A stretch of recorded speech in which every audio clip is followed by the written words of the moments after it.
బనకచెర్లకు గోదావరి నీళ్లు తరలింపు మీద బుధవారం నాడు కాంగ్రెస్ సర్కారు ఆల్ పార్టీ ఎంపీల మీటింగ్ పెట్టింది కదా. హాగో దాంట్లో సీఎం రేవంత్ రెడ్డి మాట్లాడిన దానికి మాజీ మంత్రి హరీష్ రావు గట్టి కౌంటర్లు ఇచ్చిండు. ఆ ముచ్చట్లేందో చూద్దాం పాండ్రి. తెలంగాణ నుంచి పోతున్న గోదావరి నీళ్లను ఆంధ్ర ప్రాంతానికి ఇచ్చేదేలే అన్నట్టు కాంగ్రెస్ సర్కారు కొట్లాడు మంచిగానే ఉన్నది, కానీ సీఎం రేవంత్ రెడ్డి తెలంగాణ పబ్లిక్ ను తప్పుడు తోవల నడిచేటట్టు చేస్తున్నాడని హరీష్ రావు ఫైర్ అయిండు.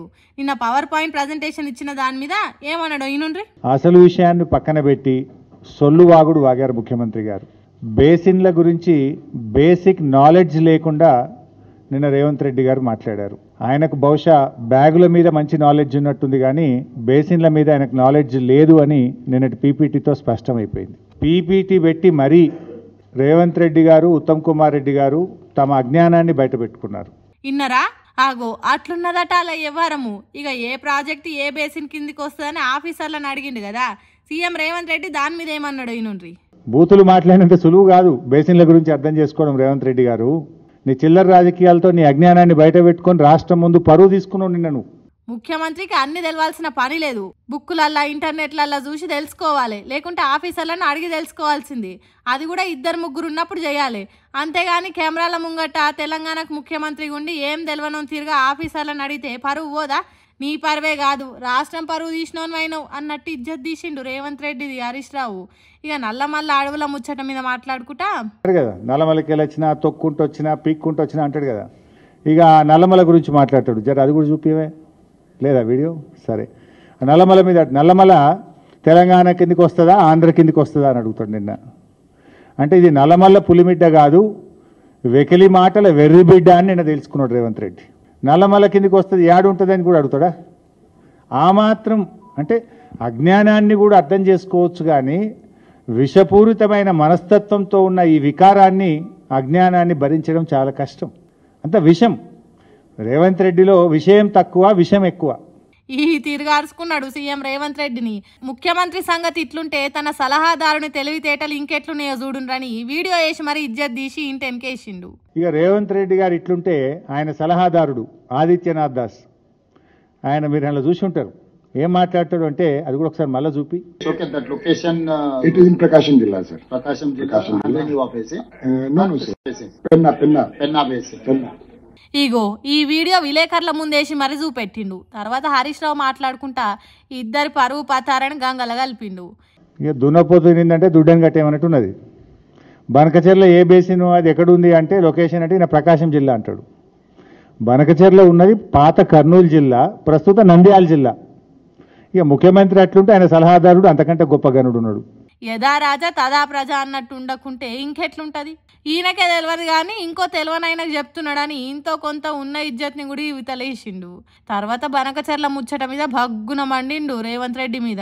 నేను రేవంత్ రెడ్డి గారు మాట్లాడుతూ ఏమంటాడు, గోదావరిలో ఒక 1000 టీఎంసీలు ఇచ్చేయింది, కృష్ణాలో ఒక 500 టీఎంసీలు మాకు ఇచ్చి నువ్వు ఎంతనే తీసుకుపో, ఎన్నెన్న కట్టుకో, ఏమన్నా చేసుకో అంటాడు.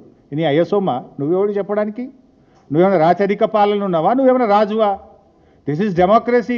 This is the state of Telangana. There is a constitution. Who are you tell like that? నువ్వు 1000 గోదావరిలు ఇచ్చి నీ ఇష్టం ఉన్నంత వాడుకో, 500 కృష్ణాలు ఇచ్చి నీకు నువ్వు ఏమన్నా చేసుకో. నీకు జ్ఞానం లేకపోతే నీ యొక్క మూర్ఖత్వం వల్ల ఈ రాష్ట్రం నష్టపోయే ప్రమాదం ఉంది మిస్టర్ రేవంత్ రెడ్డి. తెలియకపోతే తెలుసుకొని మాట్లాడు. ఇంత కోపానికి వచ్చిన హరీష్ రావు చంద్రబాబుతోని బంధం తెంచుకొని రేవంత్ రెడ్డికి చెప్పిండు. చంద్రబాబు ఇంకా నీకు చంద్రబాబుని అడుక్కునే బుద్ధి పోతున్నట్లేదు. చంద్రబాబు దయా దాక్షిణ్యాల మీద బతికే బతుకు నీకు ఇంకా సోయి నుంచి నెలకెళ్ళి బయటకు వచ్చినట్టు లేవు. నువ్వు చంద్రబాబు ఇచ్చేదేంది 1000 టీఎంసీలు? It is our right. Telangana రాష్ట్రానికి ఆల్రెడీ ఉమ్మడి ఆంధ్రప్రదేశ్లోనే 968 టీఎంసీలు కేటాయిస్తూ జీవోలు ఇచ్చారు. కేసీఆర్ గారి ప్రభుత్వం వచ్చిన తర్వాత ఆ 968లో 946 టీఎంసీలకు ఢిల్లీ నుంచి, సిడబ్ల్యూసీ నుంచి హైడ్రాలజీ అనుమతులు మేము సాధించినాం. Already you have a right. Chandrababu ఎవడు ఇచ్చేది? 946 టీఎంసీలకు మనకు అనుమతులే వచ్చినాయి కేంద్రం నుంచి. నువ్వు మళ్ళీ ఏదో 1000 ఇచ్చి మొత్తం వాడుకో అంటావేం నేను? అంటే దీన్ని బట్టి ఏమర్థమవుతుంది? బనకచెర్ల కట్టుకో అన్నట్టే కదా. బనకచెర్ల కట్టుకో నువ్వు గ్రీన్ సిగ్నల్ ఇస్తున్నావా? తెలంగాణకు ద్రోహం చేసినందుకు సిఆర్ను హరీష్ రావును ఉరిదీయాలి అని రేవంత్ రెడ్డి అన్నాడు కదా. అసలు ద్రోహం ఎవరు చేస్తున్నారు, ఎవరిని ఉరిదీయాలనో వీడియో చూపెట్టి మరీ చెప్పిండు హరీష్ రావు. కృష్ణా బేసిన్ మీద ఒక 500 టీఎంసీలు, గోదావరి బేసిన్ మీద దాదాపు ఒక 1000 టీఎంసీలకు మీరు బ్లాంకెట్ ఎన్ఓసి ఇవ్వండి. ఆ తర్వాత మీరు ఏ ప్రాజెక్టులు అయినా కట్టుకోండి, మాకు అభ్యంతరం లేదు. ఉరిదీయాలి నేను. ఈయన చేసిన ద్రోహానికి నేను ఉరిదీసినా తప్పులేదు. ఇంత ద్రోహమా? ఒక ముఖ్యమంత్రిగా ఉండి ఇంత బాధ్యత రహితంగా మాట్లాడొచ్చునా? ఉరిదీసినా తప్పులేదు. ఇది ఎందుకంటే కొన్ని లక్షల వేల కోట్ల ప్రజల జీవితాలతో ఆడుకుంటున్నావు నువ్వు ఇవాళ మిస్టర్ రేవంత్ రెడ్డి. దీన్ని చంద్రబాబు ఒప్పుకోడా? ఈజీగా ఒప్పుకుంటాడు. కేసీఆర్ ఏమో నాకు ఇప్పుడు ఉన్న 968 కాక ఇంకా 1950 కావాలని కేసీఆర్ కొట్లాడిండి అన్నాడు. ఈయనేమో 1000 చాలంటాడు. ఇక ఇప్పుడు చెప్పుండ్రి ఎవలను ఉరిదీయాలను, ఇప్పుడు చెప్పుండ్రి ఎవరు తెలంగాణకు ద్రోహం చేసినట్టు అన్నట్టు మాట్లాడిండు. ఇట్లా చాలా ముచ్చట్లే మాట్లాడిండు హరీష్ రావు. నిమిషానికి రేవంత్ రెడ్డి వీడియోలు ప్లే చేసుకుంటా ఎక్కడ ఏమన్నాడు, ఎందుకు అట్లా తెలివి తక్కువతనాన్ని బయట పెట్టుకున్నాడు అనేది చెప్పుకుంటా పైసా మందం కూడా పరువు లేకుండా కాంగ్రెస్ సర్కార్ది అట్లనే సీఎం రేవంత్ రెడ్డిది తనతోనున్న ఆఫీసర్లది కూడా పరువు ఇజ్జత్ తిప్పి కుప్ప పెట్టిండు. కొన్ని రోజులు ఎన్నెల, కొన్ని రోజులు ఆమాస, రోజుల సగం రాత్రి సగం వెలుగు, ఎప్పటికీ ఒక్క తీరే ఉండదు. కాలం మారుకుంటా పోతూనే ఉంటది. అంతేగాని ఈ కాలం అంతా మాదే అని కథలు పడితే ఊకునేది లేదు. ఇట్లా అనేది నేను కాదబ్బా, కేటీఆర్. మరి బీఆర్ఎస్ వర్కింగ్ ప్రెసిడెంట్ ఎవరికి వార్నింగ్ ఇస్తున్నాడు, ఎందుకు ఇస్తున్నాడు అనేది చూద్దాం పాండ్రి. అధికారం ఎవ్వలకు శాశ్వతం కాదు. మొన్నటిదాకా 10 ఏళ్ళు మేమున్నాం, ఇవాళ వాళ్ళకు అవకాశం వచ్చింది. రేపు మళ్ళా బరాబర్ తెలంగాణలో మళ్ళా కేసీఆర్ గారికి అవకాశం వస్తుంది. వచ్చినాక తప్పకుండా మేము కూడా యాది పెట్టుకుంటాం. ఇదే పని చేస్తే, ఇదే తీరుగా మా వాళ్ళ మీద పగబట్టినట్టు చేస్తే పక్కా హిసాబ్ కితాబ్ అన్ని రాసుకుంటాం. 100% మేము కూడా రేపటి రోజున గవర్నమెంట్లోకి వచ్చినాక అన్ని మ్యాటర్స్ కూడా మేము కూడా తప్పకుండా చూడాల్సి వస్తుందని చెప్పి కూడా విజ్ఞప్తి చేస్తా ఉన్నా. ఇన్నారా, అన్నిటినీ లెక్కలతో సహా సెటిల్ చేస్తాడట కేటీఆర్. చేతుల అధికారం ఉన్నది కదా అని శంగడు బింగడే గుర్తున్నారట కొంతమంది. కాంగ్రెస్ లీడర్లే కాదు, సర్కార్ ఆఫీసర్లు కూడా పార్టీ కార్యకర్తల తిరగ పని చేస్తున్నారట. కాంగ్రెస్ పార్టీలు ఏది చెప్తే అది వేసుకుంటా పోతున్నారట. అందుకు ఖాతా బుక్కు తిరగ ఎవ్వల లెక్క వాళ్ళు అప్పచెప్పేటట్టు హిసాబ్ కితాబ్ రాసుకుంటామంటుండు. అధికారం ఎప్పటికీ మాకే సొంతం అన్నట్టు ఉండొద్దు, మళ్ళొచ్చేది మా సర్కారే, అప్పుడు అందరి షిట్టా ఇప్పుతాం, ఖచ్చితంగా బదులు తీర్చుకుంటాం అంటుండు. ఇంతకు ఈ మాటలు ఎందుకు మాట్లాడిండు, ఎక్కడ పోయి మాట్లాడుతున్నాడంటే బఫర్ జోన్లు, ఆక్రమ కట్టడాలనే పేరుతోని హైడ్రా ఇండ్లు కూలగొట్టే పని చేస్తున్నది కదా.